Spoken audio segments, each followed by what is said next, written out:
নমস্কার, দিশারি বাংলা নিউজ বিশ্লেষণে আপনাদের স্বাগত। আজকের বিষয়, উত্তরবঙ্গের নারীরা শুধুই অনুকরণ প্রিয়, স্বতঃস্ফূর্ত স্মার্টনেস নেই।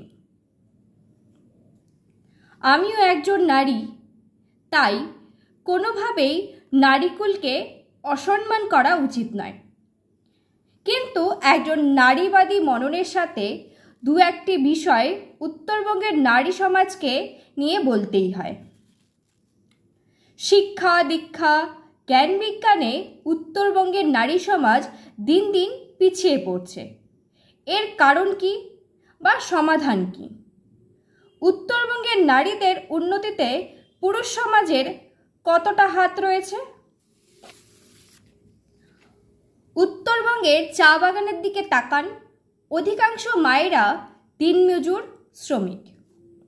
তাদের আর্থিক দুর্বলতা, স্বাস্থ্যের নাজুকতা, পুরুষ সমাজের অনীহা নারীদের অসহায় করে রেখেছে। কাগজ কলমে অফিসিয়ালি যাই থাকুক, উত্তরবঙ্গের নারীরা যথাযথভাবে শিক্ষায় পিছিয়ে। স্বাধীনতার পর ৭৫ বছর কেটে গেলেও উত্তরবঙ্গের নারীরা জাতীয় বা আন্তর্জাতিক সমাজে দাঁড়াতে পারছে না।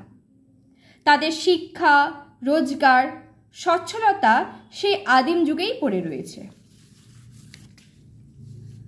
উত্তরবঙ্গের নারীরা সন্তান উৎপাদনের মেশিন হয়েই থাকল। ধর্মীয়, সামাজিক, রাজনীতি নারীদের উন্নত করতে পারল না। রাজনৈতিক জগতে এবং শিক্ষা জগতে উত্তরবঙ্গের নারীরা এখনও যথেষ্ট পিছিয়ে। কারণ শুধু আর্থিক দুর্বলতা নয়, শিক্ষাক্ষেত্রে উত্তরবঙ্গের নারী হাজার যোজন পিছিয়ে।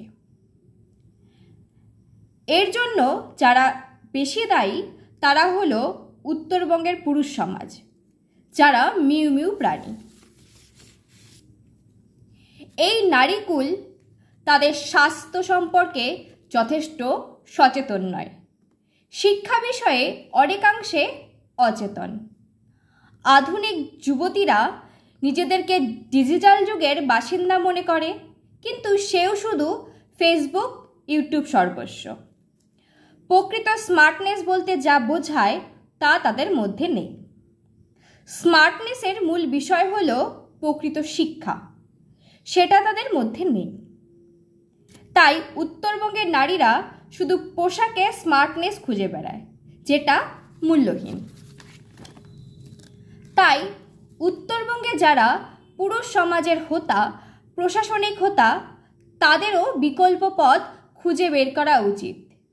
কিভাবে উত্তরবঙ্গের নারীরা প্রকৃত স্মার্ট হতে পারে এবং প্রকৃত আধুনিক নারী হিসেবে নিজেকে পরিচয় দিতে পারে। উত্তরবঙ্গের নারীদের প্রতি সহমর্মিতা থাকলো। আপনাদের সাফল্য কামনা করি। ধন্যবাদ।